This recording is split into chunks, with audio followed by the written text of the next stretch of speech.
All right, all right, all right. Can I get everybody's attention for a moment?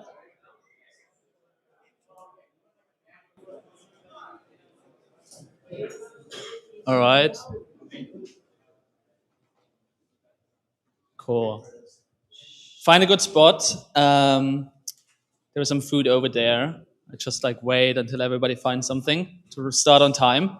But yeah, thanks for coming. I'm Thomas, co-founder and CEO of Raycast. We came our way over from Europe for our first US events. So very happy for all of you being here. And I think like for everybody here in the room, probably the world changed when they got back from the Christmas break, and agents is on everybody's mind. Everybody got AI Pill the latest, and it was pretty similar for us. Since then, we ship twice as many commits, which is pretty insane. And people ship from Slack, from Cursor, from all different places. And we thought ourselves like, okay, everybody probably asked themselves like, how do you get the most out of it? What does this kind of new world look like? And we just want to get a few of those like-minded people in here. So this is what we did. Asked our friends at Cursor and Vercel to join us and talk a bit about how they work, what they learned, how they build product, this kind of stuff. And so yeah, the next 30 minutes or so, I have the pleasure to ask Rio and Andrew a bunch of questions. And then afterwards, we're also opening up to like a Q&A. So if you have any questions, keep the hard ones for later. And then we're going to grill those a bit.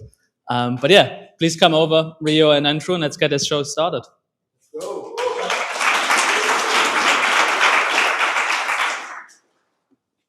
All right, maybe you want to both introduce yourself real quick, just to make sure everybody knows who you are. Hello, I'm Rio. I lead design at Cursor. Hey everyone, I'm Andrew. I'm the Chief of Software at Vercel. I recently built Skills SH. Nice. Okay, let's start a bit soft. What was sort of the first prompt you wrote today? Do you remember? How do you kick off your week? We're on a Monday. What do you do first when you hit in the office? What did I do? So I was, so we have a new like prototype environment called Baby Glass. And then that's where I do most of my designs these days. I probably spend like 20% of my time in Figma, most of the time in code. I would just fire like random ideas, and then we'll build like its own like feature flags. So it knows like, these are like just random ideas. And then you can turn them on and off, and you can see like how they work together. That's a more exciting answer than mine, which is I maintain this package called MPX Skills. And every morning I just run the same, look at the last 20 issues and pull requests and let me know which ones I can close and which ones I need to review more closely. Nice. You mentioned prototyping and you mentioned 20% in Figma. What do you do still in Figma versus when you go for code? Yeah, so I think Figma's still really good for, it's like when you want to kind of explore like broad ideas in 2D space, you want to like, I have this idea and then dupe it, try something else. It still feels really fast like that. And also for just going back and like spend time kind of specking out every single detail. It might be like at a visual level, but also like, how like each state behaves. It is still like really hard to see those things in say like a full code prototype versus you can just kind of reference a frame in Figma. But I feel like maybe in the future, there will be like better ways for us to kind of solve that with code. Interesting. Double clicking on that for a second. Like for Cursor, you guys also shipped recently Cursor 3, right? Which was, yes, I think, baby Cursor before. Yes. How did it thing came to be and what did it change for you guys? Yeah. So like a lot of designers at Cursor, like we don't really want to like, I don't know, like when we have a new idea, really like kind of prototyping the real code base because there's a lot of baggage and there's a lot of complexity. So we created like a prototyping environment. The last version of it was like an Electron app that kind of does everything that what we do in Cursor 3 today does. We kind of started it like earlier this year. Took me and Lee Rob like a week to kind of get most of the skeletons and all the things kind of ready. And then we kind of spent a month on all the details. Like say, how do the tabs open and close? Like how do they get like isolated, everything. And then after we shipped this prototype really quickly, the engineer team also realized, oh shit, we can actually like just tear apart everything that Cursor has today and just start from scratch. So they decided to do that like after they saw the prototype. And then we basically rebuilt like a whole new design system, a new UI. Everything's new based on the prototype that we made. That took maybe like 2-3 months. But the idea is really like, you don't have to be stuck within the current framing or like whatever you have right now.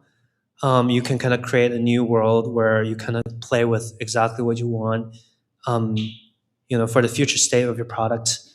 And then from there, you can kind of suss out like, how do I get from my current state to that thing? And because of, all the agents are so good, there's like crazy things we can do now. Like you don't have to be really like tied to the thing you have right now. Maybe sometimes like it's actually good to just rewrite the whole thing and start from scratch. And that feels pretty good. Yeah, I can imagine. How is it for you guys? Like, I mean, Vercel, sort of the JavaScript company, got famous with frameworks and everything, right? Like Next.js. I guess prototyping is also something that is for you interesting, just from a very different angle, right? Because shipping an SDK, as soon as it's out, you can barely change it, but you want to make probably equally sure that it works well. And then also like exposing a lot of more AI functionality. So I'm curious, like, how do you see this like changing internally for engineers? Yeah, good question. I think the journey of shipping an SDK or something that's more not so iteration friendly, that requires publishing new versions, rewriting API surfaces, is a little different nowadays. Especially with agents writing so many different variations and so many different new ways of doing something with a library. The most recent example we have is the CTO of Vercel wrote this library called Just Bash. It's a very tiny sandboxed environment that is almost instantaneous. It's fully re-implementing Bash in TypeScript. And for that to exist and the right API surface in the right shape and the right ergonomics, it took many, many variations because we had this idea. It had some interesting use cases internally, and we sort of just let many agents rip on many different versions, published many different snapshots. And when we tried them all out, there was very clear which one was the best one to publish and best one to use. And so I think the same shape of there's many different contributors on a project is taking shape right now. Yeah, something which we see internally as well. There are like so many projects that we start, and then a designer builds maybe 4 or 5 different functioning prototypes. And by looking at them and using them, you can much better feel the fidelity, because before some of those things are static frames in Figma and you can't really touch on those. And I guess it's similar with SDKs. You kind of like get the feeling and the DX and UX when you have it. For sure. Maybe a little higher level than SDKs. I would like to talk about this thing I built internally. I call it D0. It's a data science agent that is similar to V0. It's a vibe coding data scientist. I basically went around to many departments within Vercel and asked them, what do you hate about your job the most? And the most compelling thing I heard was that the data team has to answer queries from everyone, marketing, sales, engineering, design, about customer metrics, product metrics, NPM metrics, everything. And the data team kind of just has to drop everything and spend time on writing this query. And so at first we were like, okay, text to SQL, how hard could it be? And so we naively, just dumped our whole Snowflake schema into like Claude Code, and we just asked a few questions. It was directionally there, and we were like, okay, maybe we can do something with this. We could call this like the V0.1 version of it. And similar to a library, we have this like the initial thoughts, we have this initial working prototype, but we need to make it good, we need to make it usable, and we need to make it distributable. And so we ended up rewriting this a couple of times, trying to figure out the right agent ergonomics, the right model, the right tool sets, the right sandboxing. And eventually we got up to this product that is now serving over like 2,000 queries a day across Vercel. Anyone and their mother can just go and ask a question about any data that we have in our Snowflake DBT tables, and it answers at just the right amount of fidelity and correctness as if the VP of data dropped everything and wrote it and analyzed himself. Nice. It's interesting that you both mentioned basically rewriting. Like software is kind of like, or code is cheap to produce, so you can rewrite when it's wrong, which like you usually try to avoid back in the days, or a few months ago. But you also touch base like on like figuring out what to build, which I think is sometimes the challenge when you can build anything. Like that doesn't mean like all of the things should exist. So maybe like how do you figure out what to build? Like it's like everything changes under our feet, and every week there is something new. So how do you make sure you go somewhere in the right direction? Yeah, I actually think like to build things today, the default you pick is you're actually building slop. Because every single prompt you make, if you don't really think about how they fit together, it's just gonna keep adding crazy shit in your thing. And then at some point it will be like unmanageable. There will be so much like duplicated shit, or maybe there's like so many buttons and concepts that are like really similar. So like how I think about this is because the agents are so good at making stuff and it's so fast, you actually have more time now to think a little bit. You actually need to spend some time figuring out what the hell am I actually doing? Like, is this new thing that I'm adding actually useful? What is it? How do I break it down into like, concepts that maybe already exist? Maybe you already have these parts in your system. Instead of like doing the thing that the model wants to do, which is probably slop and adding new things, you actually stop it from doing that. You create some boundaries, some rules on what is in my thing. What are the things? What are the relationships? What is the right way to do things? Versus you just keep letting it add new things. And I think it's getting much more important. It's not just about yourself, but also like the people around you, what they're doing as a team. There might be some high-level goals, but maybe the thing to do is not like, you have this problem, you just come up with a solution for that problem. You actually need to think a little bit harder, break down the thing so that, you improve your whole system altogether instead of you just keep adding new things. Add, and you will end up in a place where there's just too many concepts for a human to understand. Which is almost like, I think, what we are in the state right now with AI. There's just so many concepts that people can that are made up that are almost the same thing. What the fuck is a skill versus a rule versus a command versus, like, what the fuck are these things? Where you can actually simplify the concepts for people, like for humans. Think about, what is the right way for people to ease in, to get value out of these things? Versus keep creating slop. I love that, man. There's too many concepts for sure. I'd love to tag on to that. I mean, most of you are probably wearing a hat that says just ship things. We're giving out swag. Maybe there's a few left. And that was maybe the mantra about a year ago. But recently, similar to what Rio's saying, we now have a new mantra, which is you can just delete things.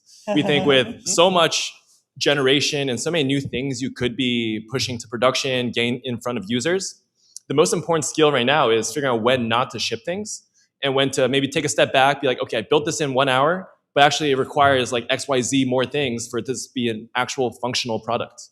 And so to Rio's point, it's about curation, it's about being more careful, it's about paying attention to the details, especially today. Yeah, man, this is like, that definitely hits home. I think there is like this phrase, and I think you've maybe gotten with Curry a bit on a fight on Twitter about what's taste, who should shape code, who doesn't. You mentioned curation, which I feel like is something similar. It's like those like high level words, but like how do you make sure when you have a company with like a few hundred people that want to contribute, right? They're incentivized to like push stuff out. How do you make sure that it's all cohesive and also therefore high quality? Yeah. Tough questions, I know. Yes. I think it's just getting increasingly hard to do this now that it's just so easy to ship things. Say if you don't have existing patterns or components, whatever that the agent can reference, or if your code base is like all vibe coded shit, it will keep making more vibe coded shit. So like at some point you need to get in there and then you need to actually like clean clean things up for the agents and the humans so that they understand like what is the right way to do things. And I think because it's so easy to add new things, like this will be almost like a continuous like you need to like maybe you make more chaos and then at some point you kind of turn it back and you need to keep doing this. Yeah. Versus like the way we did before was maybe it's more like a linear process. The designer does something, thinks about like what is the scope of the thing or like how things should be, and then the engineer does that. Right now it's almost like everything's kind of in just random order, chaotic all the time, where like anyone can just come up with the idea and then they push a PR and then it's in there. And then I wake up and then, oh fuck, what the fuck is this button? But then like you don't have to stop it either. Like all you need to do is to figure out like what is the right system or way to kind of contain that or pull it back a little bit. It might be a really good idea. It's just like ugly or bad. But if you kind of cut it a little bit, put it in the right place, that's good. So it's almost like it is the designers or the product people's job to now figure out how to fit things properly, how to create like patterns that both the agents and humans can replicate, and it's gonna be like maybe 80% right. And then people need to still go in and look at things and really refine the details, because most of the AI what they produce by default is mediocre shit, like unquestionable mediocre shit. So in order for you to be like differentiated and you actually want to do something great, you actually need to put your thoughts and your eyes and your thinking in there. You need to like create a more specified version of what the output should be for your thing, for your team. You need to define what is right, what is the right, base level patterns and higher level patterns. Do you look at the code? Yeah, sometimes. Mostly vibing right now. But the idea is like, as long as the concepts and how the patterns meld, like if they're all in cohesion, to the user, they feel good. Like it doesn't actually have to be like perfect underneath. But now that the agents can just understand the code base, rewrite everything, you can actually do that if you want. Yeah. Then it's all about how much do you care, how much of your own eyes you want to put in there, versus how much you want to delegate to the agents completely. But I think by default, what the agents will do is swap. Fair enough. Not much more to say. You're totally on the spot, Ryu. I would say the same problem has always existed, though, where anyone could push anything. Now it's just extended and become easier than ever. Like I could be a random software engineer making a blog post, and it could be totally not up to par with what the marketing team or writing team would have ever written. But it's up to them to sort of be the review, to edit it, to go back for another draft, and to eventually be the one to say, okay, now this needs to go out. So as you mentioned, like guardrails and reviews are now sort of like a bigger problem than ever. Yeah, I think what we saw working up for us pretty well is just dogfooding, internal dogfooding. Like we ship at least once a day a version that everybody is running on. So you see everything, and then usually you see like tons of feedback from the team coming in. I think generally it's helpful if you build something that you can shut yourself. Like it is just such a short feedback loop, right? So you can build this up more easily, I think. But like that maybe touch base on an interesting point. Like what are certain skills, and I don't mean the files, but like skills for humans more important when you go forward, like when you look into hiring and stuff. Like I think you touch base, like for example, when you look at something, you want to almost like have people be a good judge if this is good or bad. And like, yeah, what do you Yeah. look for? As like, and not just for design, but I think you Yeah. also work tightly with product and engineer in that regard. Yeah. I think it's like increasingly the roles or the titles, they don't really make sense anymore. Like all the designers at Cursor kind of code. All the engineers at Cursor also kind of design. But maybe, you know, like everyone's like using the same tool, same agent, working on the same context, but each of us still have like spikes where like we maybe care more about certain things. Maybe I care more about like how things like feel cohesively together. Maybe like some designers we hire, they maybe care more about like super tiny little details like animations or something. Maybe the engineers we hire care more about like the cohesion that's more low level, like, you know, things that users don't even see. But like all of these still matter. And that's how you steer the thing from being a slot machine to something that's great. Is that you need to still put care in it. You need to still see these things. Because by default, I think still like the models today, they don't really see things. Or like they're seeing things by like, I don't know, 15 or like 50 pixels off even. Like they don't really feel things. They don't really see things, but you do. And you maybe care about different slices of the same puzzle. Once you put everything together, all the people together, then you come up with something great. Because otherwise, you just end up with, you know, whatever that existed before, or you're just duplicating things in a way. Yeah. So it's similar what you guys see. I feel like for me personally, I feel like there is this difference for people who are like builders that just want to create something and put out in the world. And they like I think back in the days they maybe were product engineers, like that's what they were called. Like people who like care enough about product and they want to get it out. I feel like that's sort of where like people are like this, and then there is other people that they love the craft of like they certain role, which I think there is this bigger divide now. People who like leverage AI like crazy and they just build stuff, versus other people they enjoy like coding or deep down designing. But yeah, do you see something similar for Vercel, like changing there? For sure. I mean, the biggest thing I would say that we look for is iterating until you hit greatness. So whether you have slop and you show to someone and then they roasted you completely because they're like, I would never put this out, then that leads to, you know, a mental tally that, you know, this is not good, and that they sort of can correct for the next revision what would be good. And so we really value the ability to, one, get things out, but share it, whether internally or externally, and be able to move forward towards something truly amazing. Nice. I want to zoom out a bit. Like I think it's this interesting time where everybody tries to somewhat innovate, but also I feel like everybody builds somewhat the same, which is kind of weird. Maybe we are all too similar, but maybe like you both can take a bit of time and like walk us a bit through how you think about, for example, how Cursor goes in the future. Like what is sort of the programming environment in a few months or years? And I think for you guys, then generally you come from JS, and then where do you lead us? Yeah.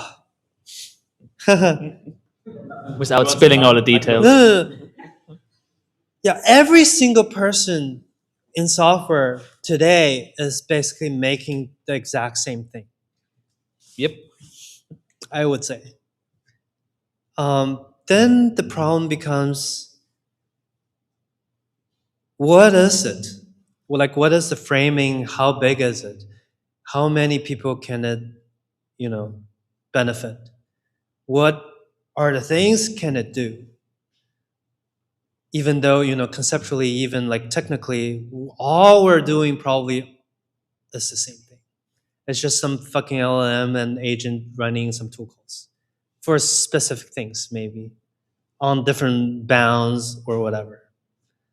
For Cursor, I think we will get into, like, you know, even today, it's like our users are no longer purely programmers who are like VS Code lovers. A lot of them are actually like maybe like designers, PMs, maybe they're like just starting, maybe they're students, maybe they're like, maybe they're working in software, but they're not engineers anymore. Or maybe it's just some, like any other humans. The idea is like, the model that we use in ChatGPT and in Cloud Code and in Cursor and in Codex, whatever, they are the same thing. The apps, the concepts, the metaphors that we use are also the same thing. Then why do we have to like, box it in to just programmers?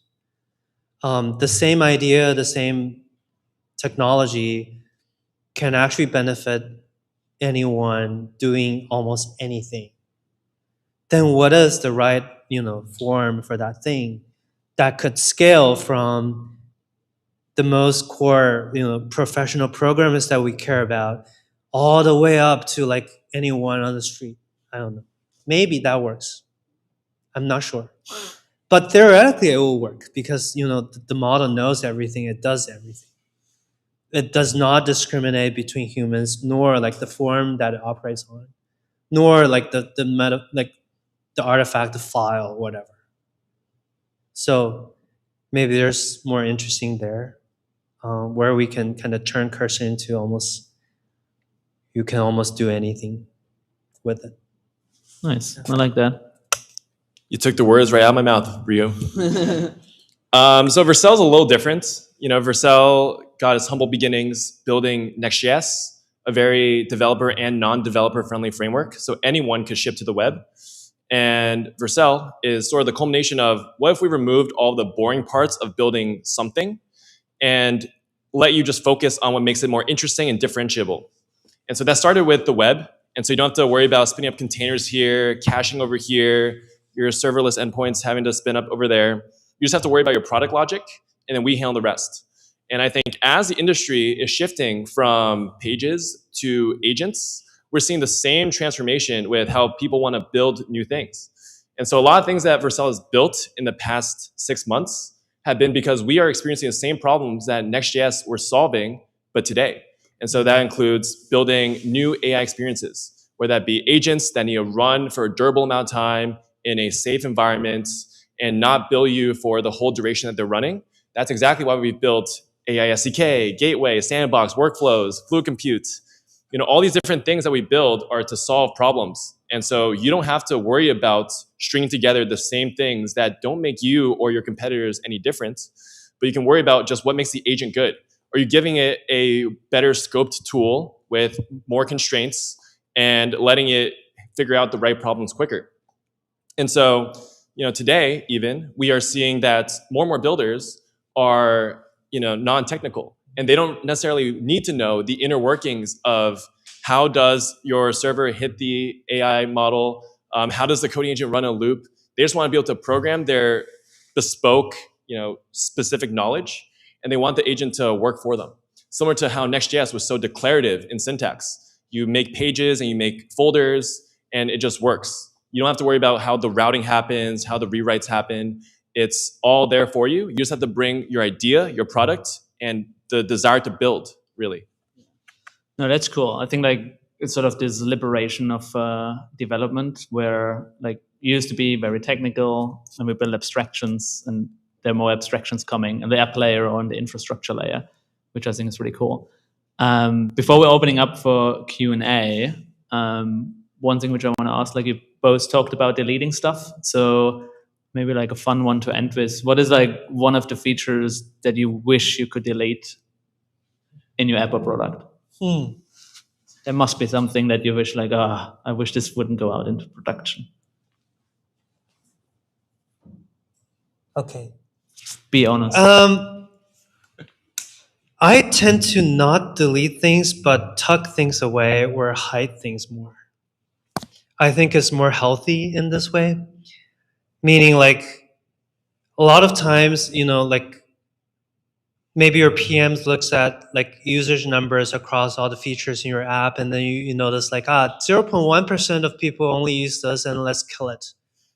But then those 0.1% really loves the thing, and then if you kill it, they will be gone. and they will stop like spreading love about cursor or whatever, then maybe the right way to do this deletion thing is actually you look at your system, look at your stuff, like all the concepts that you have, you look at their relationships, and then there is like, you know, certain parts of the system that matters more for more people. Maybe they're always needed, they need to be understood, they need to be out there. And then there are certain parts in the system that is maybe like a little bit low level. Maybe the most advanced users get it, and then they can get there, and then they can tweak whatever they want. I think that is still good. But the problem is rather like, instead of throwing all these concepts like out there at the top layer, all you want to do is to rejuggle them a little bit, or like frame them better, or like tuck them away when you need it. You actually don't need to delete anything. And then for deletion, I think the best way to delete things is actually to just let's delete everything and then do it from scratch. Because now it's actually possible, and then you can actually kind of get away from a lot of problems by doing that. But think about your users who are like the 0.1% who really loves this tiny little feature that you want to delete. Think about it before you delete it. Fair enough. That's a good one. For me, you know, D0 once again went through many iterations, and along the road of iterating and trying out different ways of building this agent, there were some points at which it hit like mini PMF before it hit real PMF. And during those mini spikes, I would say people were inspired to build their own agents. And so at this point, I would say within Vercel, we are extremely agent-pilled. We have dedicated people in every single function: marketing, sales, finance, people, building agents to automate some part of their job. But because they felt inspired by D0 so early, they ended up adopting sort of a suboptimal way of building agents. And so I wish I could go back and delete that version or many versions of D0, because sneak peek for you all, we are building sort of a new agent framework. It's sort of like the Next.js for agents. I'm not going to reveal too much now, but it is like the best way to string together everything I just talked about. And if this existed when D0 first existed, it would come out of the box with everything you need: durability, safe environment running, the ability to resume and to get good billing. You know, all these things I mentioned come out of the box with this new framework. And so if I could delete every previous version of every agent we've ever written and just go straight to this new framework, I would love to do that. Nice. Yeah, classic learnings. When you ship something, you learn something. But I also feel like it's this crazy time when you learn something now, in 3 months, you kind of need to undo and relearn because everything changes so fast. So yeah, with that, we're opening it up to a bunch of questions. I think we're going to pass around one mic, and then we get going. Do you pass it around? Pass the mic. Okay. You just want to take photos of people, right? Yeah, I've done that. Fair enough. Cool. You want to pass the mic? Okay. Okay, one. Thank you so much for your time. It was really amazing to hear your guys' insights on, you know, design and kind of your philosophies for things. I feel like with skills, humans wanted a way to tell machines to do intelligent things. And then the power of Cursor was kind of like this moment where you can kind of do that early on. And then now it's kind of evolved to skills. And with OpenClaw, we're seeing this movement of people where they're trying to describe things and trying to get things built, but then it's kind of like a black hole. And for me, if I was 5 years old and seeing what's going on right now, it's pretty obvious that you can just bring things into existence. And I feel like there's a huge gap from what's there. Where are you guys kind of seeing the next corner, you know, like of this evolution of these things? Because, you know, I want to be a kid again. And that's kind of why I left my job in corporate and everything, because I feel like I can do that. And as I'm playing with these frameworks, I'm just seeing, you know, like death by 1,000 paper cuts, maybe just because of my experience, but I'm trying to throw all that away again and, you know, really dream big. And so what is your guys' big dreams for the next, you know, couple of years, probably? Big dreams. This includes you, Thomas. Oh, really? I don't know. I think there is something interesting of having just a new way of interacting with a computer. I think it was always a bit suboptimal that, I mean, we all grew up with computers in one or the other way, right? But I remember my parents who didn't really, they had to learn how to use a computer because it's like a really weird abstract way. You have a cursor moving around and like a keyboard to type, right? Which feels very unnatural. And I think like with the technology we have, we can re-envision a lot of the stuff which we took granted for the last 40 or so years, right? The last time that happened was, I think, when mobile came around, because we didn't have touch and like we moved a lot of those abstractions over to mobile, but there was no cursor, right? Like you can like tap things and it feels more natural. And if you give somebody an iPad, even if they're 80 years old, they can pinch a photo and they learn this once and they have it, right? Because it feels more embedded. And with AI, there's with voice and all of this kind of stuff, I think really interesting ways how it's just going to change what we even think about as a computer. Because right now, a computer means you have a keyboard, you have a mouse, and you have a display. But in a few years, this might not be the case anymore.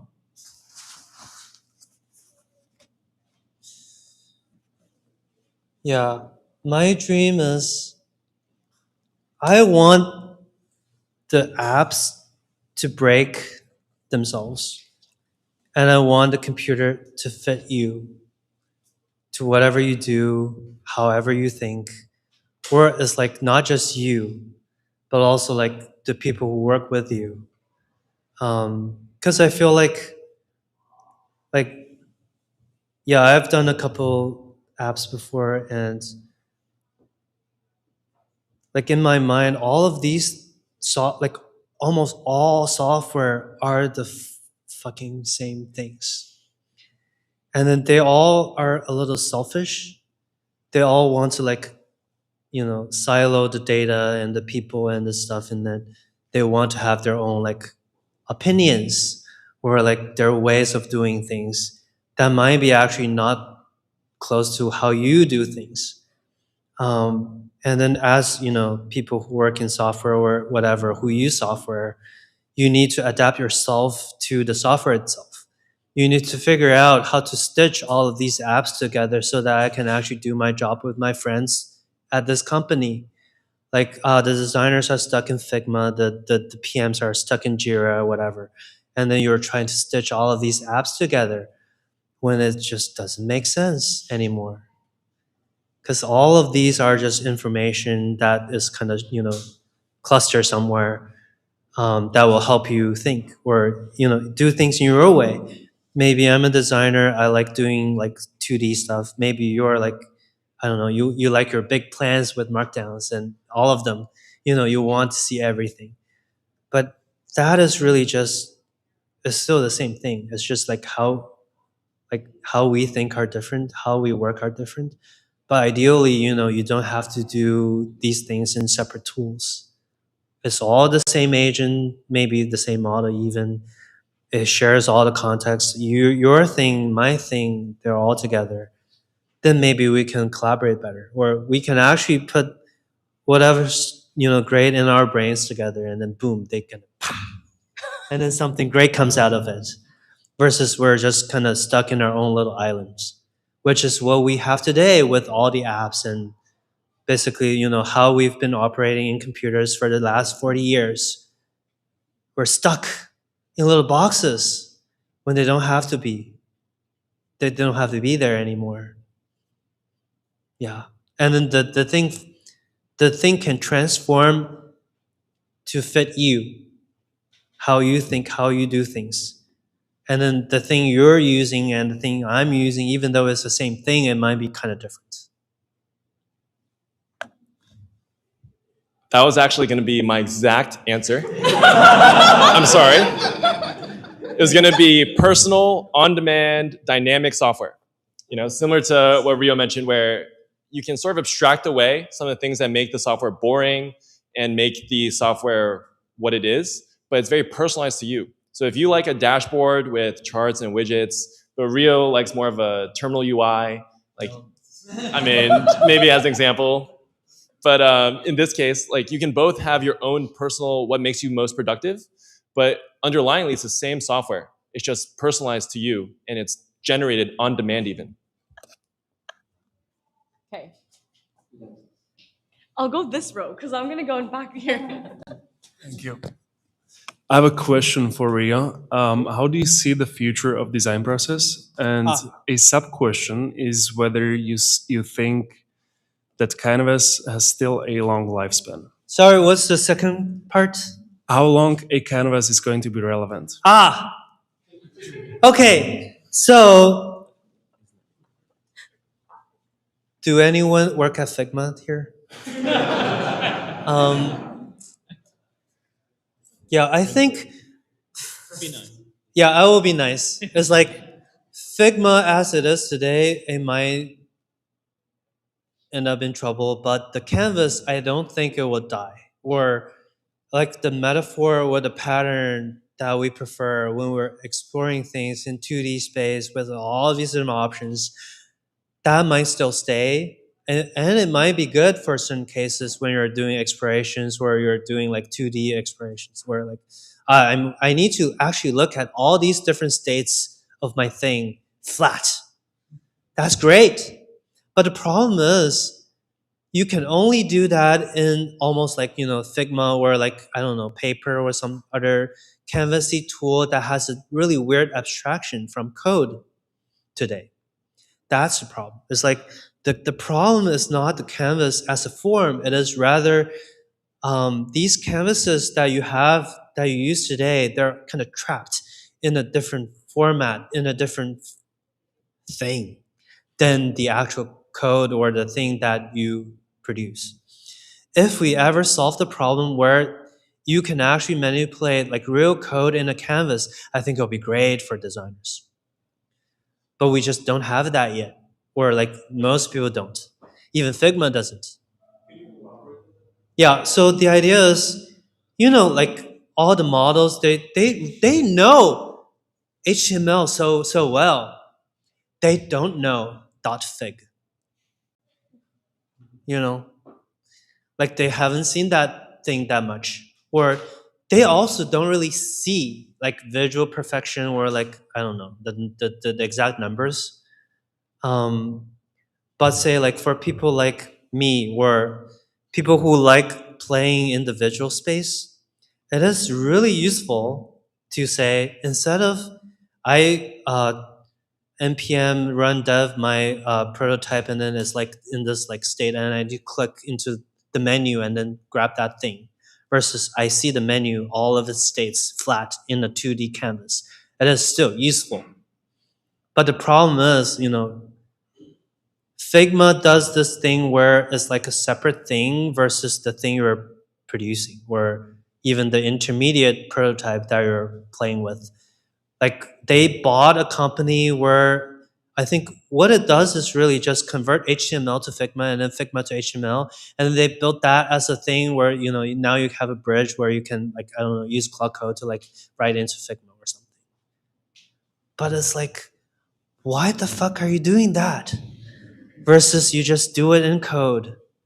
But maybe in the future there will be like better ways for us to manipulate code directly. That is not like, I don't know, like you just only get one state that is in the browser, but you actually get something more like Figma, but you can, like there's more depth, more richness in there in the canvas, but then it's actually code. Then maybe it's more interesting. Not Rio, but I'll tack onto that. One amazing demo I've seen recently from the V0 team is that they are not shipping right now due to complexity, but someone built this 3D canvas in V0. So instead of like the browser pane, or I guess the sandbox pane that shows a preview, it's actually a full canvas starting with zoomed in on your current page, but then you can zoom out and you can see all the different page navs, what points to what, as well as you can see each page. It's like, so that's like the flat 2D, but then you can go 3D backwards and forwards for different versions of that one specific page. So you can see what the home page on version 3 points to the about page on version 5. And so I think the canvas by itself is not dead. I think maybe the way that you may express things or the things that you would draw on the canvas is now the thing to innovate on. Imagine I just like draw some random scribbles and then maybe put a screenshot here and then I'm like, care of this. And then wait, I'll go get a coffee and come back, it's done. and then I can like fork it into like multiple versions or options. I can pick, this one is what I want. Or like I can visualize, this UI, like with all of these different demos and like inputs. Like that's still useful. But maybe what's not useful is having these like, different abstractions that is not code that is meant to represent the thing that you're building. Like it just doesn't make sense anymore. Like even for like, I don't know, Jira tickets where like docs, it doesn't really make sense anymore somehow. Sometimes when you're doing things. Oh, hello. Hi. My name is Jazz from the YouTube team. Who accidentally used my team's whole quota for the month. Just kidding. So thanks, Ryle, for posting this event on your social media. So it's like this was how I find it. It's really a great vibe here. So I have two questions, not really related those two, but yeah, I'll just read through. So one's like. Apparently right now implementing is so easy. So the harder part, as you mentioned, is like before implementing, like what are the like things like user research, like marketing feed analysis and all that, and also like afterwards, what shall we do for marketing, do the SEOs and all that. So what's your take on on this? Like what's your recommended like common practice, and how could Cursor and also yeah, both apps can help? Thank you. Okay. Or after Tom. Okay. I can start, and then you can fill in the gaps or your own takes. I think like everything gets a bit more closer to each other. Like from what we see, if something user feedback pops up on Twitter, somebody texts Cursor, and then it gets fixed, and then it's shipped like within minutes. I think software shouldn't have bugs anymore in a way, because it's so easy to fix stuff. So it really like it's maybe the first time we can have no bugs in software in a way, because you can just have agents fixing them straight away. And then I think the thing that is still like, at least from what we see, very hard to do is like getting out the word. So you mentioned marketing and stuff that comes afterwards.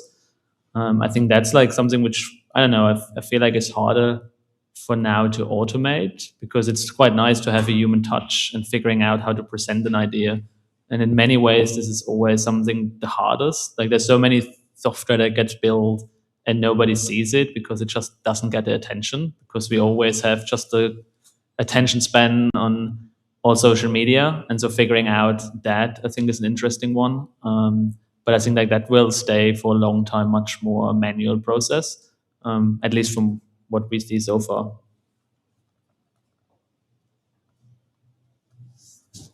I don't think things change that much. It's like you need to be aware of what people want. All kinds of people, if you're doing something that's more like, broad and generic. Like what do the, I don't know, solo developers want? What do the people who are just learning how to code want?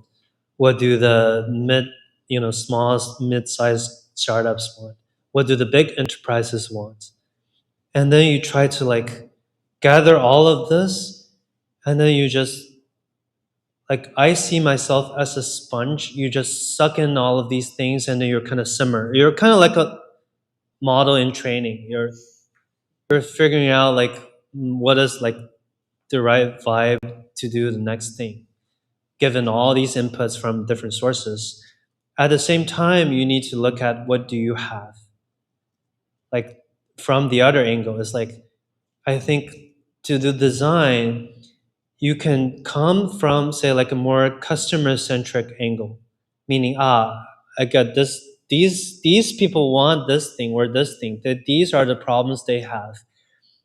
And then there's the other angle, which is you look at the thing itself from more like a systems angle. Like you look at all of your concepts and all the things that you have and figure out, maybe this is the next level, like logical thing for me to improve my things.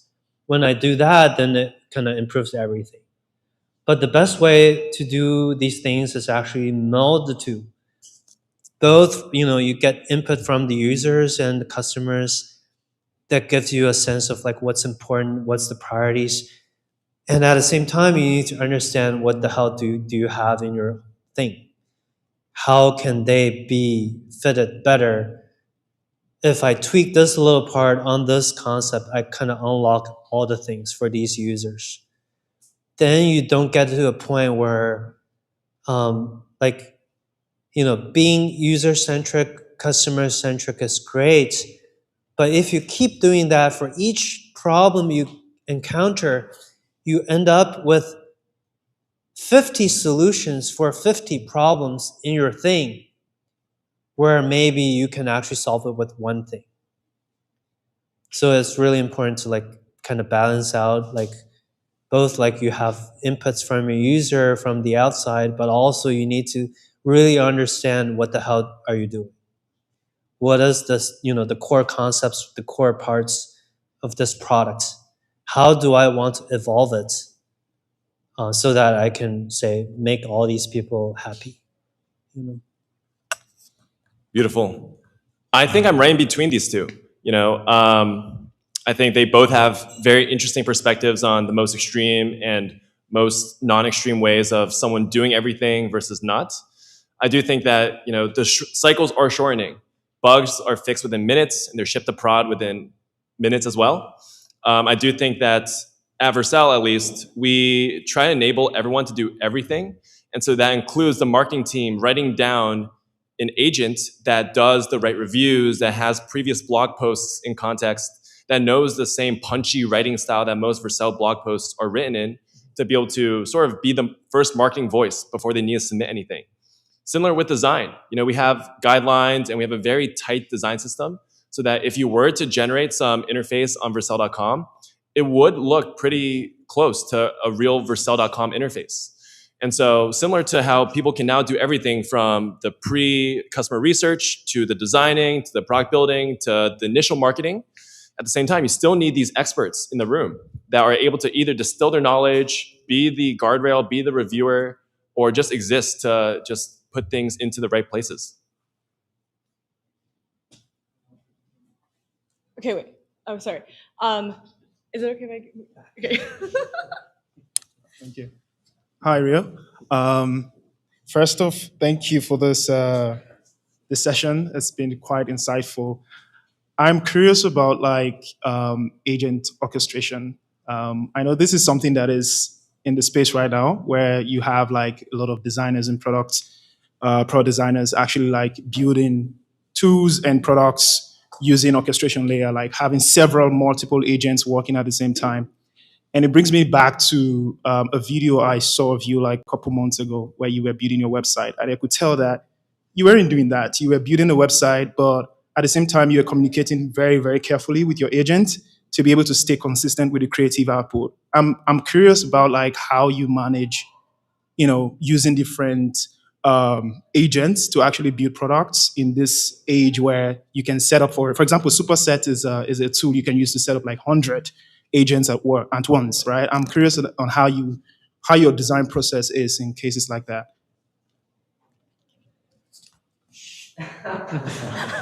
Wow. I think you have much more to tell there. I can only tell how I do it personally. On my way over here, we shipped something from my phone on Waymo because I just use an app there straight away to kick off something. I think there are two different ways. I think there is one where you want to maybe explore 100 solutions to make it very extreme, right? So those are 100 agents doing the same thing. And then you figure out, okay, those 20 are interesting. Let's double click on those and continue there. Which I think there are solutions right now already doing this kind of stuff, which is cool. The other thing is also you maybe have 100 things to do, which are all little things you want to just get fixed and don't worry. I think the most important part there, from what I've seen personally, is just you need a feedback loop. You need something that can verify if it's a bug, if it's fixed, if it's a visual element that get changed, if it's in the right position, to really make that work. Which oftentimes is you just need to set up your code base in the right way and build maybe custom tooling yourself to make that work. So we have that internally. So we had a bunch of bugs. I was running overnight an agent which just was launching the app, clicking around, doing the stuff that I would do manually, but I was just prompting it in the right way that they can perform it themselves. and sort of to Rio's point from earlier, give the agent sort of the understanding what is sort of a good solution, and then working towards that and making sure the agent can self-verify. And then that you can spin up as many as you want in a way. There is almost no limit. The only limit is then, I guess, to your question, like how do you orchestrate all of that mess, right? That I'll let Rio answer. Okay, so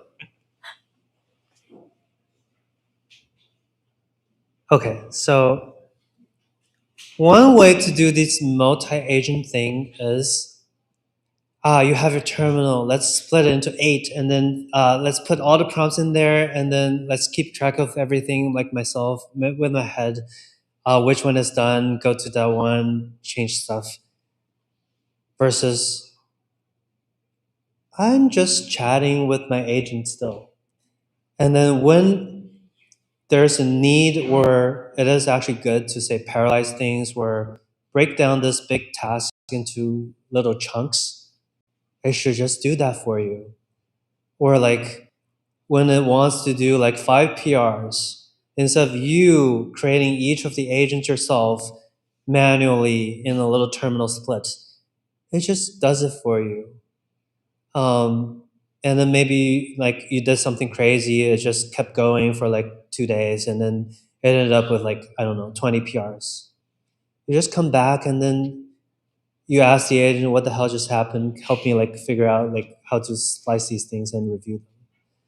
So maybe, at least for like our current stances, like multi-agent should happen, but maybe the user doesn't have to like, manually manage all of them and figure out like, I need to talk to this guy that is done. I need to talk to that guy that is done.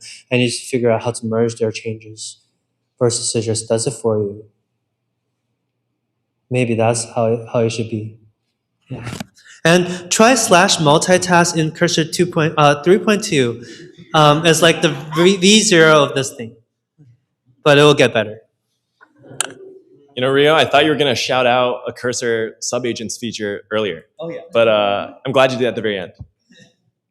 I have another extreme point of view for this, which is, sometimes when you spec things out, you could fall under the same sort of pattern that Rio mentioned, where it automatically knows when it needs to spin up a subagent to do something very granular. But there's this one really cracked engineer at Vercel, and he wanted to build the all-in-one developer tool. So it's a browser, a IDE, and a terminal, and a agent orchestrator, all in one. Okay, so this is before Cursor 3, but this is a very, very large software task. If you just say, build me Cursor with a browser before the browser was integrated, I'm not sure what you would get, but I'm sure it's not going to be good. And so he actually was one of these people that would spin up hundreds of agents to do the browser engine embedding Chromium, getting extensions working, getting cookie persistence, getting cores working, getting multi-tab splitting across browsers and code editor, getting the session persistence, getting the login. Like he had all these different features that he knew this very complex piece of software needed. And he was actually able to grind on them all in parallel.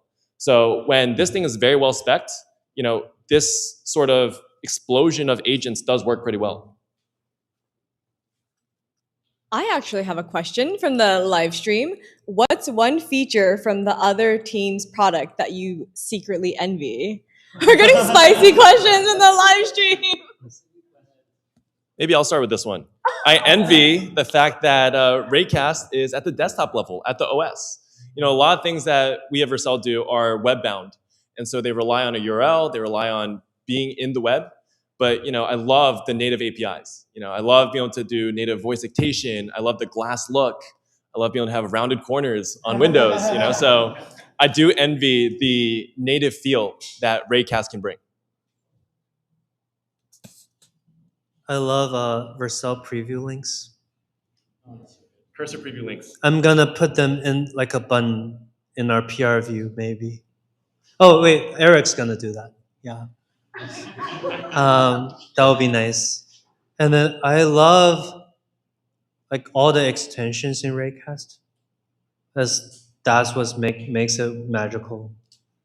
I used to use SF symbols. Yeah. I used to use the app, and then I switched to Raycast. I just use like, and I get the symbol. Yeah, it's so nice. That's the way to go. I'm a heavy cursor user. I mean, I spent $6,000 last month on usage. You're welcome.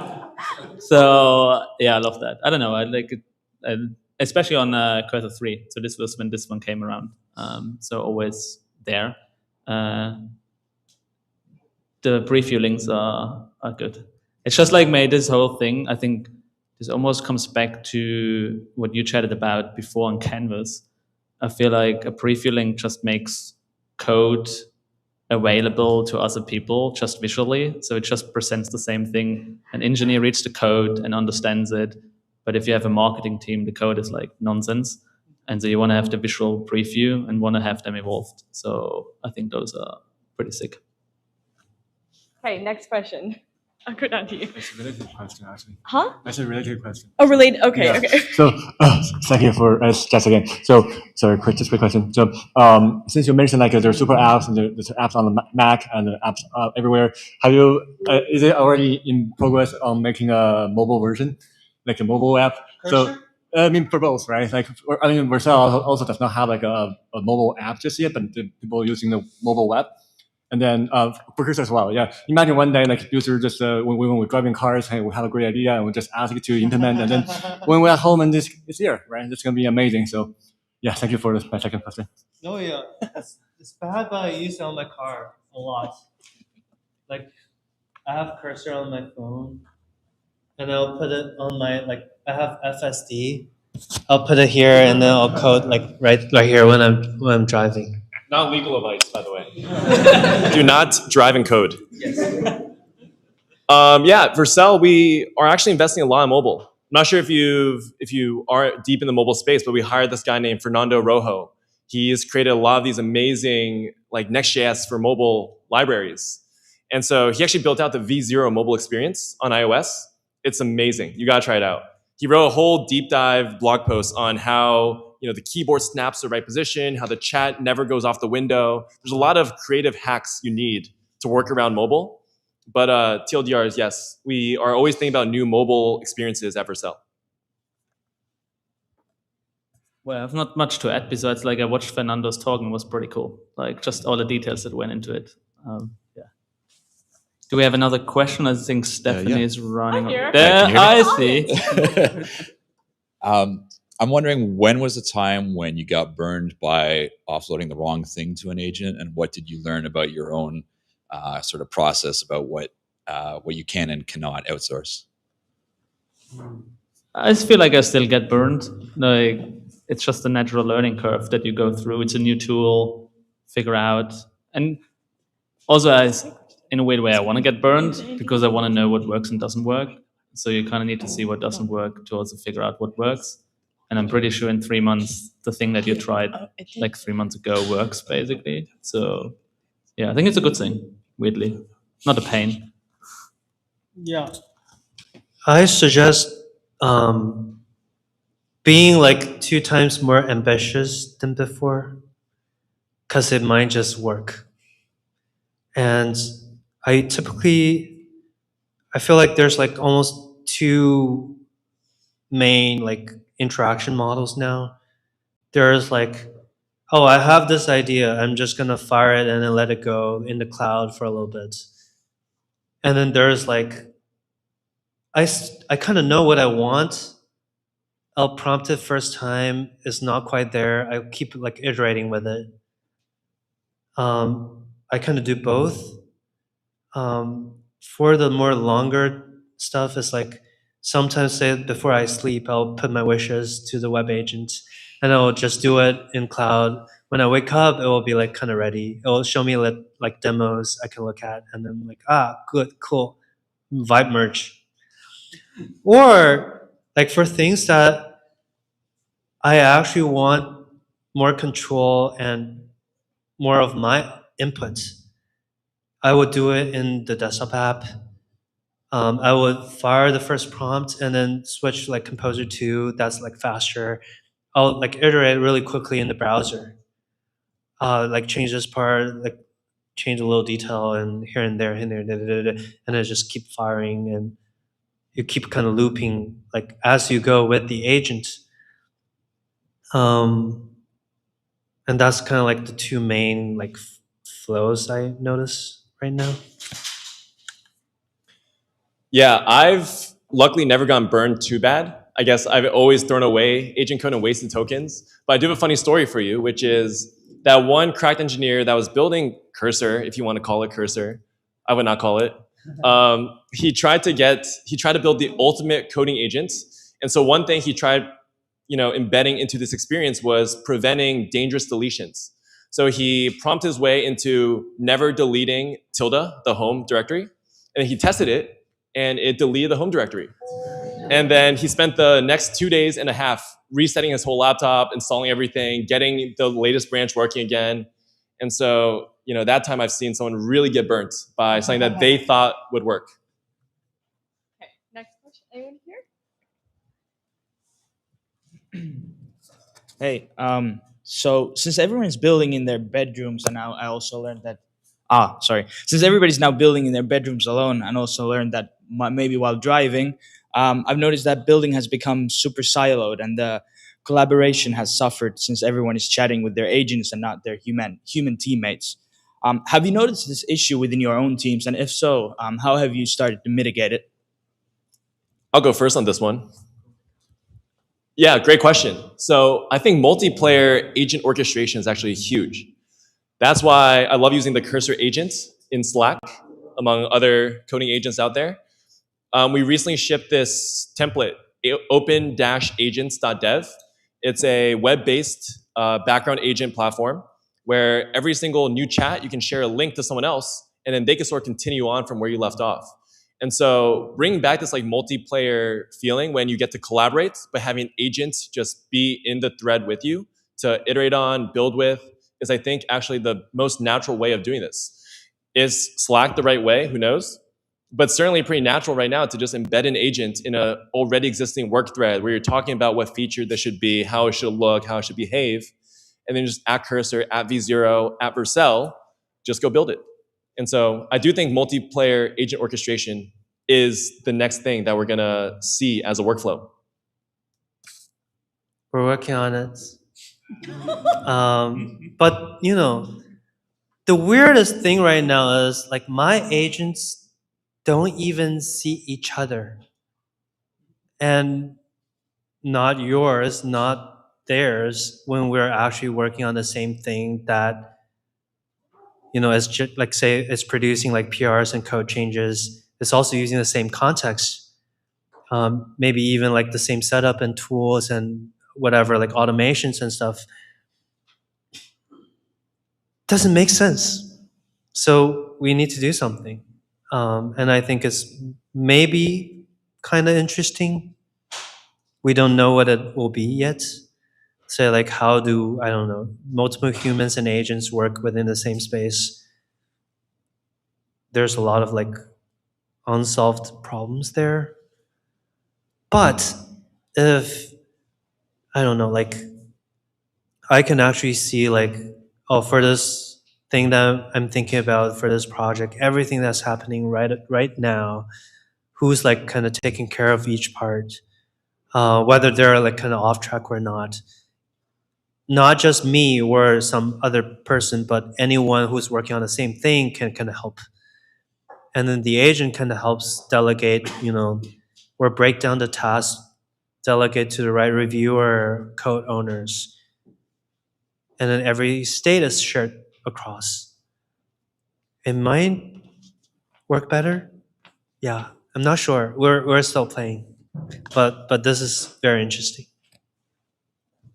I don't really have much to add, but this one is interesting, which I piggyback on. I think at the moment the code has only the output of stuff, right? But I actually want to have the chat conversation that you have when you do Composer 2 and prompt it 100 times to get to the result. Yeah. Because I think that's actually the more interesting part in a weird way. Because all that context gets wiped out and then I don't have this context. So I think there is something really interesting around that thing, making it accessible. So hopefully you guys get this going. I can add on one more bit.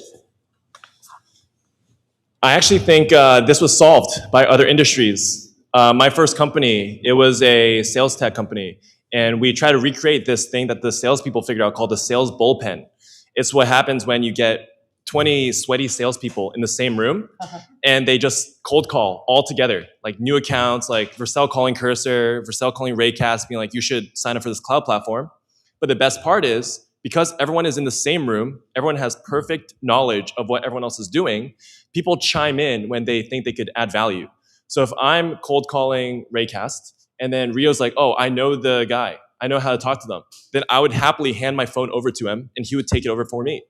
And so the salespeople have been doing this since forever, where they all sit in the same room and they all help each other up level and do the right thing, compared to the way that software is currently written, where I have some vague understanding of what I need to do. I put up a review. I end up getting like 100 comments on it because I did not do it right, compared to you stopping me from step one, telling me this is the right way. I've done something similar before, and this is how you can go straight from the first round to straight to merge. Maybe 2 more questions, and then we're gonna finish up with food over there. Yeah, I'm hungry too.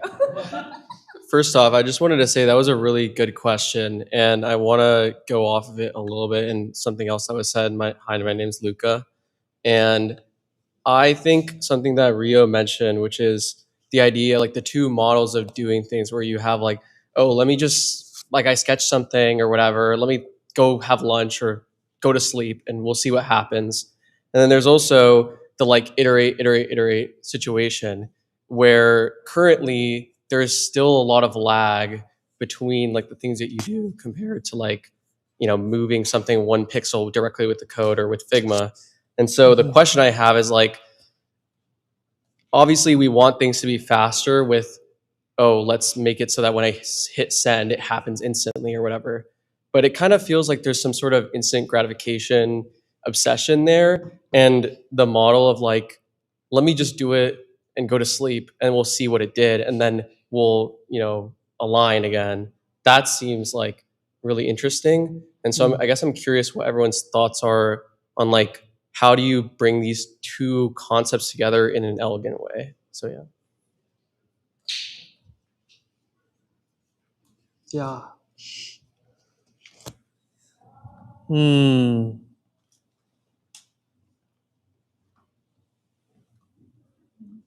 They should be one thing. And maybe the only difference is where are you when you're doing this thing? Are you in your bed, on your phone? Are you walking? Are you sitting on your computer? Where is your focus? Are you just figuring out what are the options, what should I do, versus you already know what you kind of want, and you want to be in this super fast iteration loop. And I feel we will probably always have these 2 modes somehow. Maybe they will converge as the models get, I don't know, faster. But for people who are not just taking whatever's on the menu, picking things, for people who kind of know what they want, or they want to shape the thing exactly how they want to, they will always need a more precise interface or mode to do the thing. They might actually want to manually type that character in their keyboard, still do the tab thing if they want to. But on the other end, it's almost these tools are so good at coming up with options and ideas for you, or they kind of help you clarify what the hell am I doing. And then for those things, it's actually good to just paralyze them and then go. And then when they come back, maybe that's your starting point where you start iterating yourself. And then you want these 2 flows to really meld together. They don't feel like 2 modes or 2 apps even. say like, you can only do the cloud thing in the web app versus like only in the local, in the terminal where you do stuff. Like you want to meld them completely, and then they can transition between each other seamlessly. And maybe that's like how it feels good. Like, because I feel like a lot of our workflows, they're no longer linear. Like sometimes you're just coming up with random ideas here and then you're working on this thing. Like you need to like constantly switch between them, and ideally like it's the same tool, it's the same patterns, or you know, you learn once and it all just works. Yeah. I don't have much to add this time, except for, I guess, like in the web way, we always like to say dynamic at the speed of static. And I think to Rio's point, we're trying to hit remote at the speed of local in a way. Wow, that's poetic. I have nothing to add. I'm waiting for the last question. Great. Let's see. Here's the last question. It is a privilege. Thank you very much. I have a simple question. It is on hiring. In this new age, how do you hire the best talent for the next 5 years? Well, we're trying to figure that out. So I don't really have a good answer, but I think there were like a few things, like I feel like roles getting closer together. So if you have somebody who's like maybe knows to code, has a good product sense on what to build and why, and then also can visually put things in a good place and kind of can touch on those. I think that's sort of a superpower. It's very hard testing for those things because I think some people might be stronger in one area, which is good, but not so strong in the other. But I think like this overlap is what is really interesting, like finding a person who can like do a lot of things themselves. And like, I think that's a superpower. We haven't figured out how to test for this or interview or like find people. I think a cheat is maybe like see what people build in their free time, and if it kind of clicks and it thinks like there is overlap, this might always be something interesting because people in their free time build cool and crazy things which feel like, oh, actually like you see the potential there because there is nobody else telling them what to do. They do what they want to do. Whereas at work, there may be like other constraints that I need to work within. So something around that. But yeah, not figured out yet. I think it's a moving target. So I'm curious, like what do you do with all your interviews? Yeah. I feel like these days, it's like the best PMs or the best engineers or the best designers you find are almost the same person. Meaning like the titles, the roles, the disciplines, they don't really make sense anymore now that anyone can build stuff. But it's like we still care about different slices of the puzzle slightly more. Or maybe we have more skills in certain areas. Or maybe our eyes look at different places of the whole thing. It's really rare to find someone who can do like everything perfectly. But now that you have the agents that kind of handles, like it kind of covers your flaws with, say, the context of your code base and what your other people in your team cares about, then it is actually like maybe really cool if you can meld all these people who care about different slices of the thing together in one. But yeah, like increasingly people we think are good are more like they can kind of express their own slice with the new capabilities of the agent. They can make stuff, they can express themselves in their way that's kind of unique to them, that kind of melds the different roles or boundaries or disciplines together. And you don't really just think about one slice of the thing or one pocket of the thing, but you can kind of see all the things, how they relate to each other, and then do something that's cool. So that's kind of like maybe the new kind of people we like.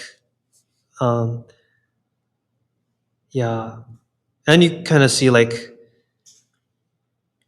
there are people who are like really young or they're just starting who are just doing random shit. A lot of them they're like doing really interesting things too. That is not bound by the traditional role boundaries or titles because they don't really think of them anymore. They don't know what is like a designer or an engineer or a product manager or whatever. They just make things whatever that's here, you know. And then they leverage the new tools really well. Versus maybe you're just stuck with how you did the thing in 2019. Then you're kind of fucked. Definitely agreed. The interview process is changing. I don't think it's necessarily a solved thing yet. I think at Vercel we have a pretty good process. I would say it's very new. It's very interesting. I would say so. It's a very collaborative exercise. Maybe people here have seen the leak code problem of system design problem of how do you design a hotel booking system. That's out the window. Instead, we just tell you build a hotel booking system, and we give this to PMs, designers, engineers alike, and they can all focus on different slices of it. So like the PM would maybe it's a very collaborative thing where they work for 15 minutes, camera off, screen share off. Then we do 15 minutes video on, screen share on, where we sort of discuss what they did in the first round. Then we do that 2 more times. So 15, 15, 15, 15, 15, 15. Do review, do review, do review. And what we find is that people can focus on different parts of a full system. So designers, they end up building something more beautiful than Airbnb. The engineers, they build a more robust and faster booking system than I've ever seen.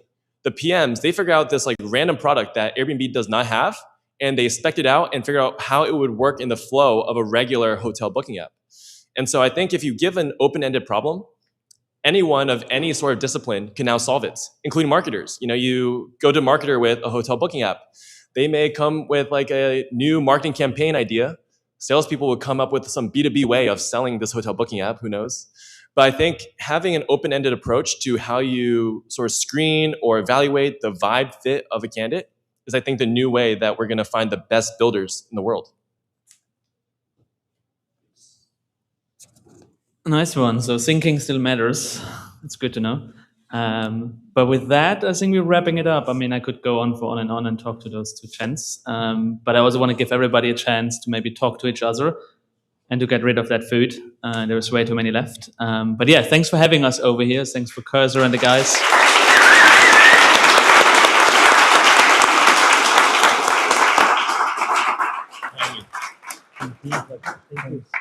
And then enjoy. Well done, Gabe.